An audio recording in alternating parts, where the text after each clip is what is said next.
തിരുവനന്തപുരം നെയ്യാറിലെ രാജീവ് ഗാന്ധി ഇൻസ്റ്റിറ്റ്യൂട്ടിലെ ബി.ജെ.പി. പരിപാടിയിൽ വിശദീകരണം തേടി കെ.പി.സി.സി.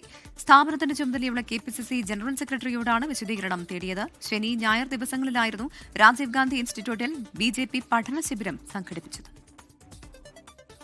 നെയ്യാർ ഡാമിലെ Rajiv Gandhi Institute of Development സ്റ്റഡീസിലാണ് ബി.ജെ.പിയുടെ പഠന ക്യാമ്പായ ദീനദയാൽ ഉപാധ്യായ പഠന ശിബിരം നടന്നത്. ബി.ജെ.പി. കാട്ടാക്കട നിയോജകമണ്ഡലം കമ്മിറ്റി സംഘടിപ്പിച്ച പരിപാടി ശനി, ഞായർ ദിവസങ്ങളിൽ നടന്നപ്പോൾ ഉദ്ഘാടകയായി എത്തിയത് ആർ. ശ്രീലേഖ.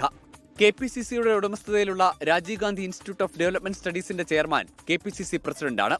മറ്റു രാഷ്ട്രീയ പാർട്ടികൾക്ക് പരിപാടികൾ സംഘടിപ്പിക്കാൻ വാടകയ്ക്ക് നൽകാറില്ലാത്ത സ്ഥാപനം ബി.ജെ.പി. പഠന ശിബിർ സംഘടിപ്പിക്കാൻ നൽകിയതോടെയാണ് കേന്ദ്രത്തിന്റെ ചുമതലയുള്ള കെ.പി.സി.സി. ജനറൽ സെക്രട്ടറിയോട് വിശദീകരണം തേടിയത്.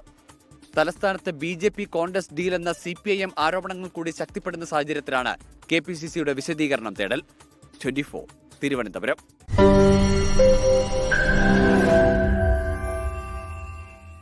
ലോകത്തെവിടെയായാലും ഏത് സമയത്തും 24 വാർത്തകളും ഓഗ്മെന്റഡ് റിയാലിറ്റി പാക്കേജുകളും എക്സ്പ്ലെയിനറുകളും വിശദമായി കാണാൻ ഞങ്ങളുടെ യൂട്യൂബ് ചാനൽ നിങ്ങൾക്ക് സബ്സ്ക്രൈബ് ചെയ്യാം.